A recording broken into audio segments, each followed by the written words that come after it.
Masyarul muslimin yang dimuliakan Allah. Tapi yang menyebabkan kita ini berbuat lacur, berbuat maksiat, berbuat curang, berperilaku korupsi, kemudian menjilat-jilat kekuasaan, ingin meraih jabatan, tidak cukup pangkat jenderal bintang 1, dia ingin naik lagi bintang 2, terus demikian seterusnya sampai bintang 4, kalau ada lagi bintang 5, bintang 7 juga dia mau. Tidak pernah ada rasa cukupnya manusia ini. Dan yang sangat mengerikan adalah ketika manusia itu menggunakan dan menghalalkan segala cara untuk mencapai tujuan. Na'udzubillah, tsumma na'udzubillah min zalik. Maka kita hadapi sekarang ini banyak sekali fenomena-fenomena di hadapan kita, mulai dari begitu banyaknya oknum dalam institusi penegak hukum yang berperilaku seperti monster, melakukan pembunuhan terencana, lalu kemudian merekayasa untuk menutup-nutupi jejak-jejak kasus pembunuhan tersebut, lalu kemudian mempengaruhi orang-orang yang bisa dipengaruhi dengan semua jaringannya, dengan kekuasaannya, dengan uang yang dia miliki, untuk bisa mempengaruhi orang-orang itu agar bisa menutupi jejak kejahatannya. Belum lagi kita juga menghadapi masalah krisis, bukan hanya krisis moral, tapi juga krisis akidah, di mana masih banyak di antara kita bangsa Indonesia yang mayoritas beragama Islam ini yang masih percaya kepada perdukunan. Allah Subhanahu wa taala melalui lisannya Nabi kita Muhammad sallallahu alaihi wasallam mengharamkan dan mengecam keras praktek perdukunan. Untuk sekedar kita datang bahkan sampai mempercayai apa yang diucapkan, yang dikatakan si dukun ini, tukang sihir, tukang tenun itu, maka kita dinyatakan oleh Nabi sallallahu alaihi wasallam telah kufur terhadap Al-Qur'an, wahyu yang telah diwahyukan kepada Nabi kita Muhammad sallallahu alaihi wasallam. Begitu banyak krisis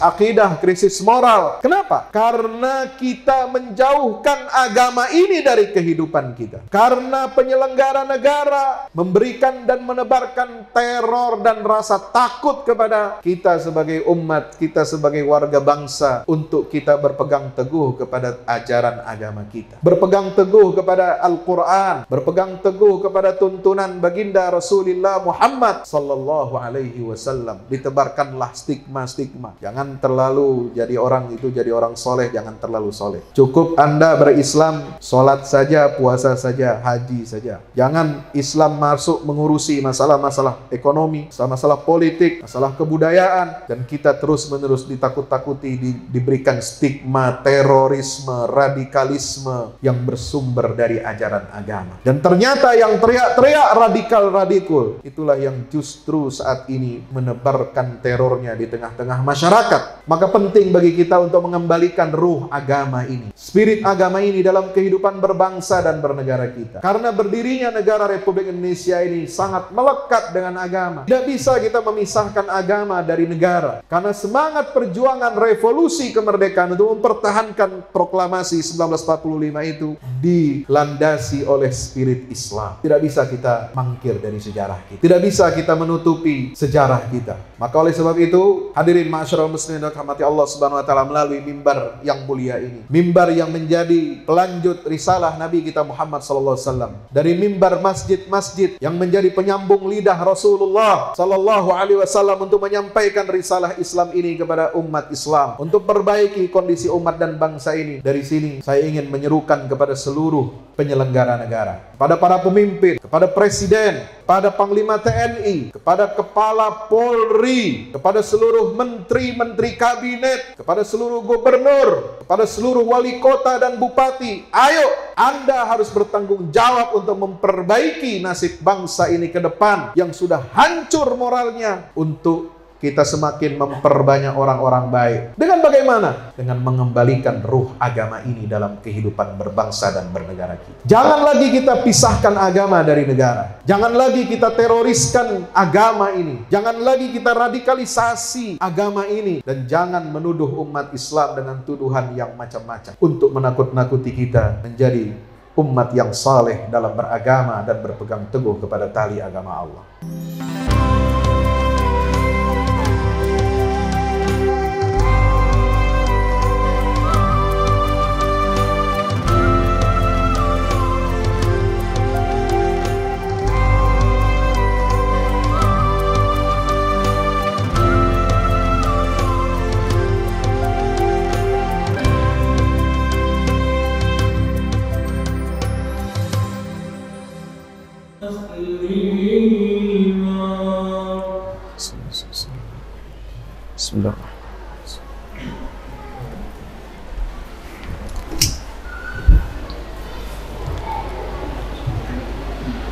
Assalamualaikum warahmatullahi wabarakatuh. Innal hamdalillah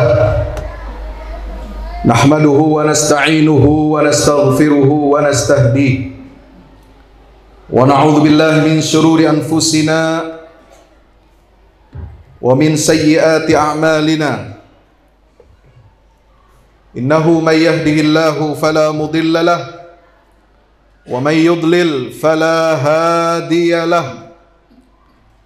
Asyhadu an la ilaha illallah wahdahu la syarika lahu wa asyhadu anna Muhammadan abdullahi wa rasuluhu la nabiyya wa la rasula ba'dah.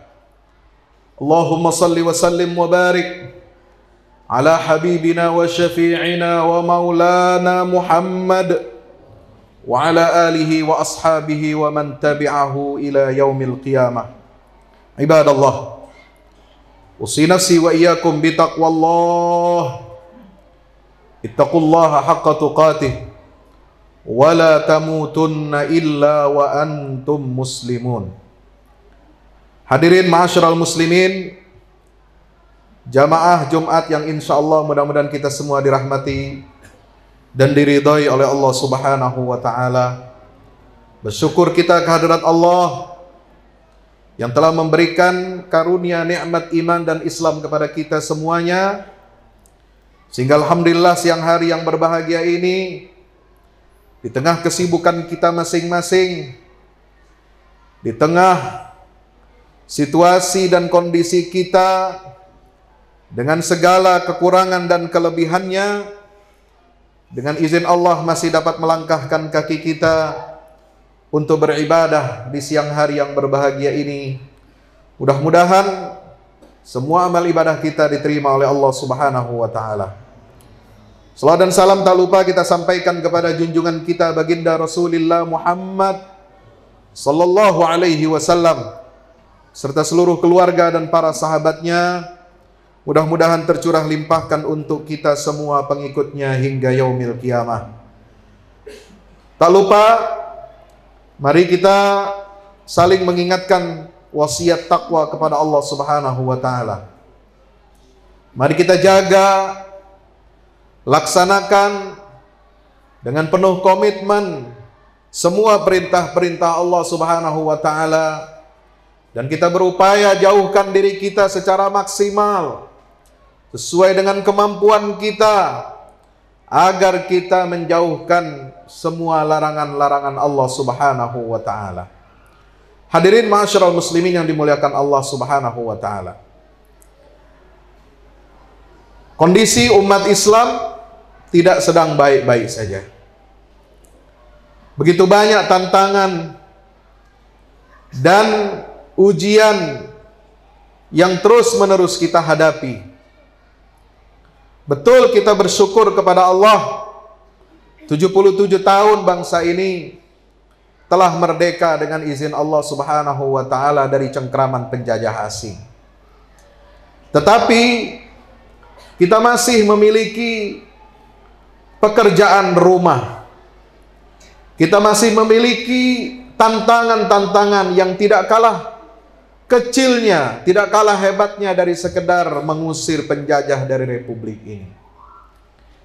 Karena yang kita hadapi ini adalah tantangan yang abadi yang dihadapi oleh seluruh anak Adam.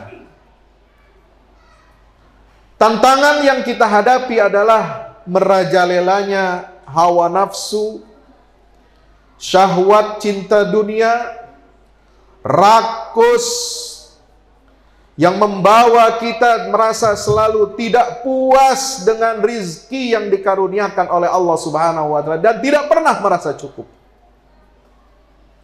Maka ketika Allah mengatakan di dalam surah An-Najm, wa annahu huwa aghna wa aqna, ketika Allah membandingkan ada hidup, ada mati, ada sakit, ada sehat, ada tua, ada muda, ada laki-laki, ada perempuan. Tetapi ketika Allah berikan perbandingan antara kaya, tidak Allah bandingkan dengan kemiskinan. Tetapi Allah menyebutkan huwa aghna wa aqna, Dia Allah Subhanahu wa Ta'ala yang telah memberikan kepada kalian kekayaan, dan Dia yang memberikan kalian kecukupan nikmat. Allah tidak memberikan kemiskinan kepada kita, karena yang Allah berikan adalah kecukupan rizki untuk seluruh makhluk. Semuanya sudah dijamin oleh Allah Subhanahu wa Ta'ala. Mulai dari manusia berpangkat tinggi, berkedudukan tinggi, mulai dari presiden, raja, sampai rakyat jelata, semua rezekinya sudah dijamin oleh Allah Subhanahu wa Ta'ala. Tidak ada yang luput dan tidak ada yang tertukar. Bukan hanya manusia, bahkan jin juga, malaikat juga rizkinya semua dari Allah. Semua binatang, semua tumbuh-tumbuhan, yang besar maupun yang terkecil sekalipun, juga mereka sudah mendapatkan dan ditetapkan rizkinya oleh Allah Subhanahu wa Ta'ala. Cukup semuanya. Di dalam ayat yang lain Allah mengatakan, wa qaddara fiha aqwataha fi arba'ati ayyamin sawa'an lis-sa'ilin.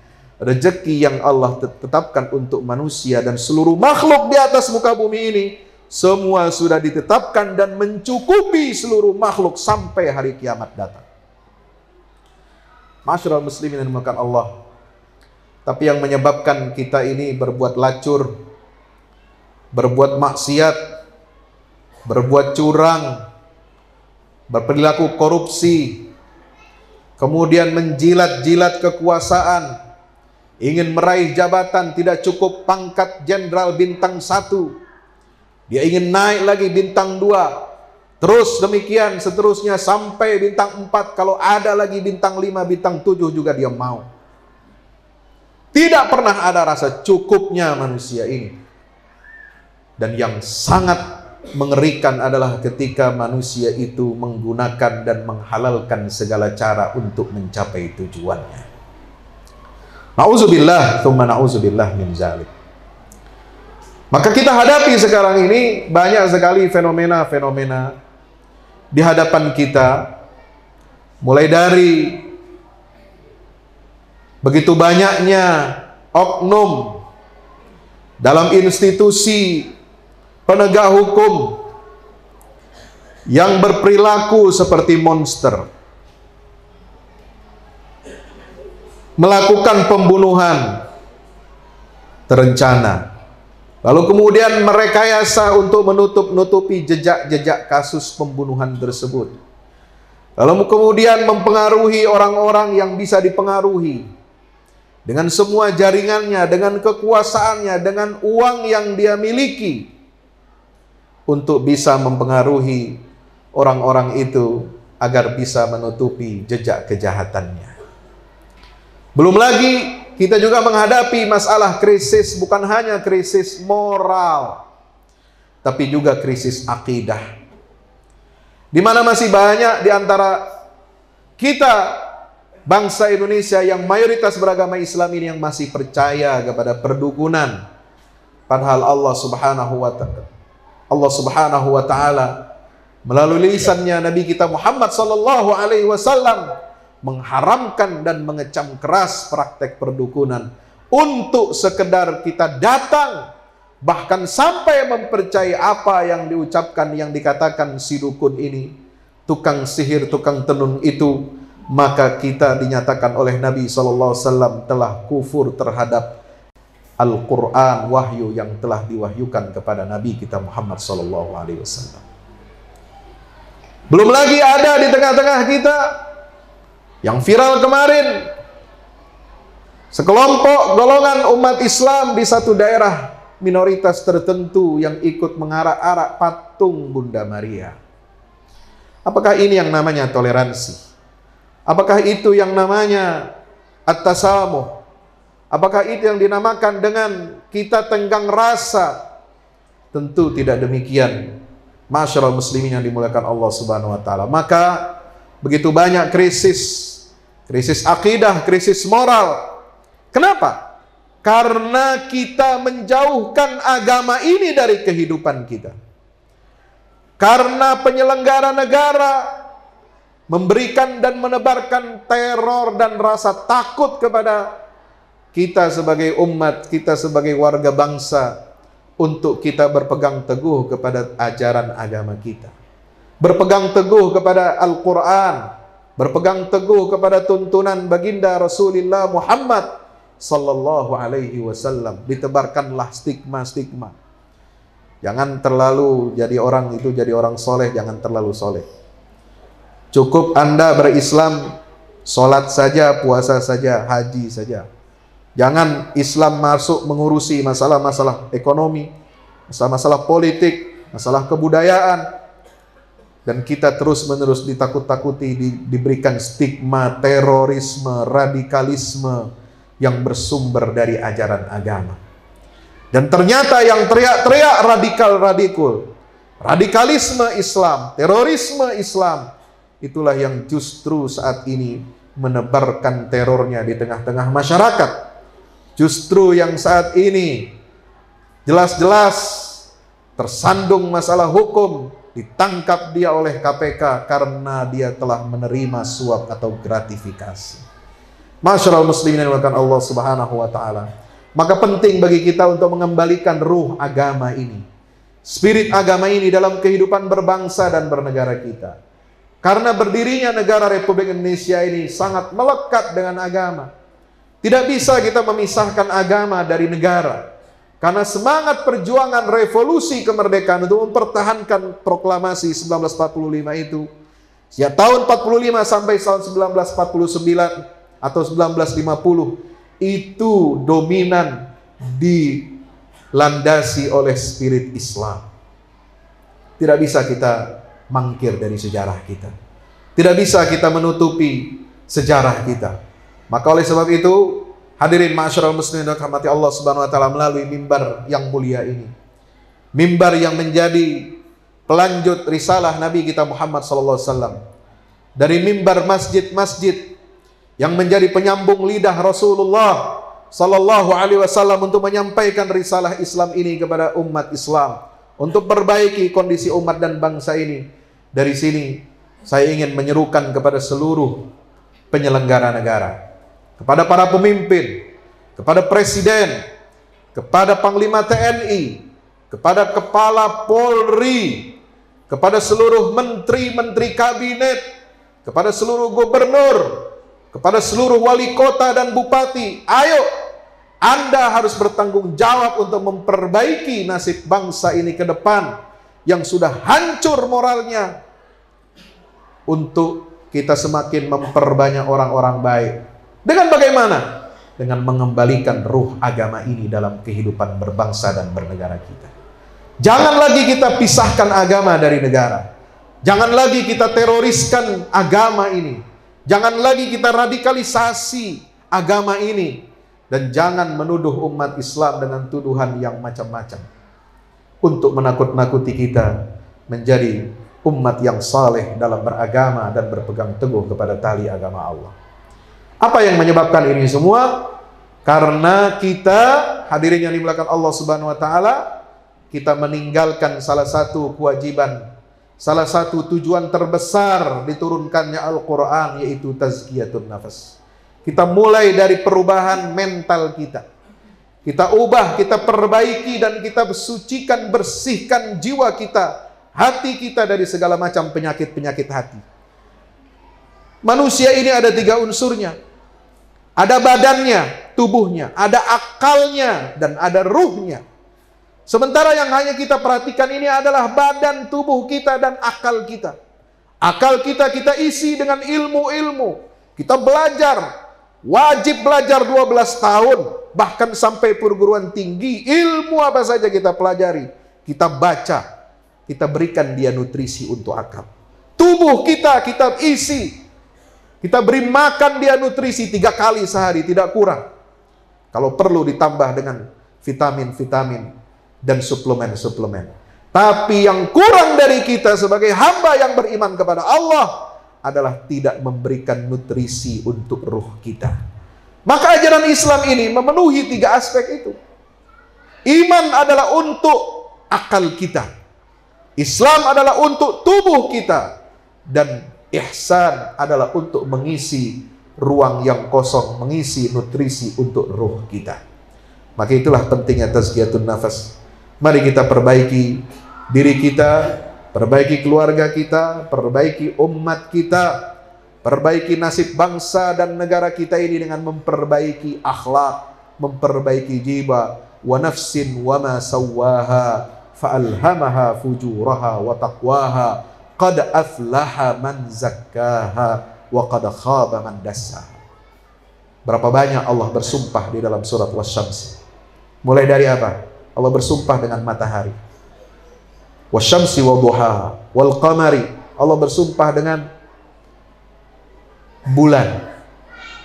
Allah bersumpah lagi dengan apa lagi? Wal laili idza yaghshaha. Allah bersumpah dengan waktu malam. Allah bersumpah dengan waktu siang. Untuk apa semua sumpah-sumpah itu di dalam surah Wasyams? Untuk menunjukkan pentingnya dan mulianya kedudukan nafsu jiwa yang bersih yang harus kita berdayakan untuk memperbaiki akhlak dan kualitas ruhaniah kita. Karena kalau manusia hanya diisi otaknya, kalau manusia hanya sehat badannya, tapi dia tidak punya roh, dia tidak punya ihsan, dia tidak punya akhlak, maka dia akan menjadi monster-monster yang bergentayangan di atas muka bumi ini, yang saling membunuh, saling menghancurkan, dan saling menghinakan satu sama lain. Barakallahu li wa lakum fil Qur'anil azim wa nafa'ani wa iyyakum bima fihi minal ayati wa dzikril hakim.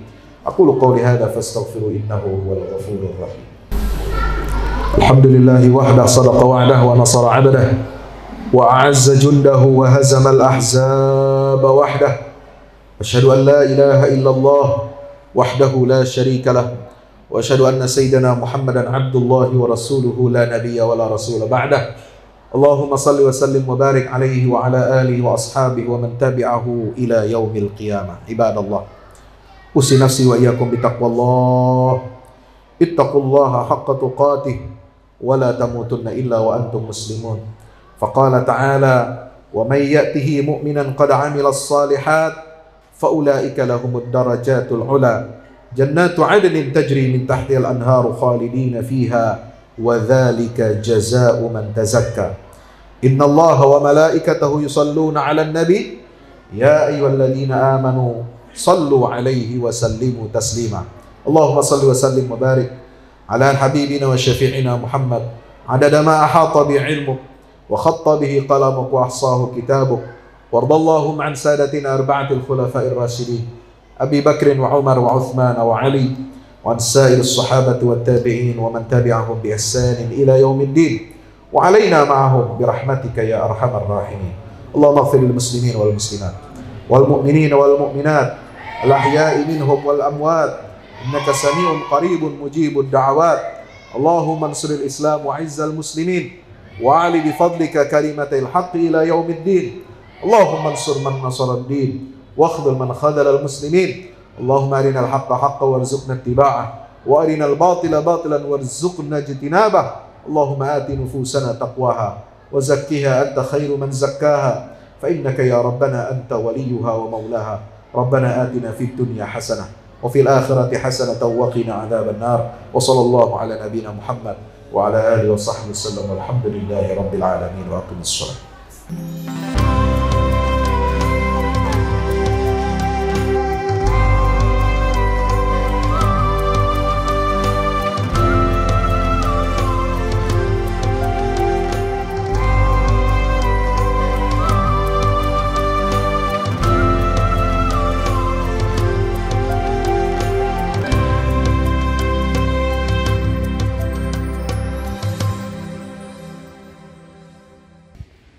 Itu apa? Tangga buat ke bawah. Yang ini di atas buat toren 2 biji. Ini semua udah dikeliling tembok. Ya, ini untuk lantai paling atas buat futsal, buat jemuran, buat apa, tanaman hidroponik juga ntar insya Allah. Ya, terus support ya teman-teman. Alhamdulillah terus selesai pengecorannya semuanya. Ya, ini progres kita terbaru. Dan jadi buat olahraga, buat utilities ya, multiguna. Nah, kita turun Sini semua. Ini lantai 3. Ini untuk asrama. Ya, untuk kamar-kamar. Untuk kamar-kamar dan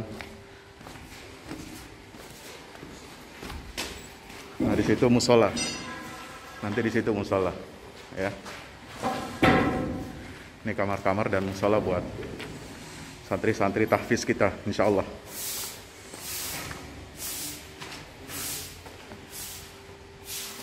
Nah ini lantai 2 kita turun.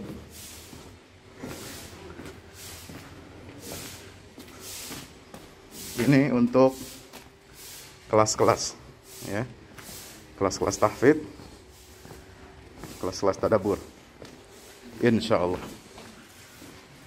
Mau udah jadi, alhamdulillah, ke dukungan antum semua. Nah tinggal ke bawah, di sini buat aula, aula semua di sini ya. Mohon doanya terus, mudah-mudahan berkah, mudah-mudahan cepat jadi finishing. Kira-kira finishingnya ini butuh 1,5 M lagi, ya. Mudah-mudahan. Al-Fatihah. Al-Fahmu Institute mempersembahkan serangkaian buku karya Ustadz Fahmi Salim LCMA. Buku pesan-pesan tauhid untuk negeri di masa pandemi. Buku mutiara ilmu-ilmu Al-Quran. Ada diskon 20% untuk buku tafsir sesat 58 esai kritis wacana Islam di Indonesia dan buku kritik terhadap studi Al-Quran kaum liberal. Anda dapat memesannya melalui layanan WhatsApp di nomor 0877 063 7192 dengan format pemesanan ketik nama, alamat lengkap, nomor handphone, dan jumlah buku yang diorder. Ongkos kirim di luar harga buku dan menyesuaikan wilayah dengan paket standar. Lampirkan juga bukti transfer Anda ke rekening BNI Syariah di 0631 748573. Tunggu apa lagi? Pesan sekarang.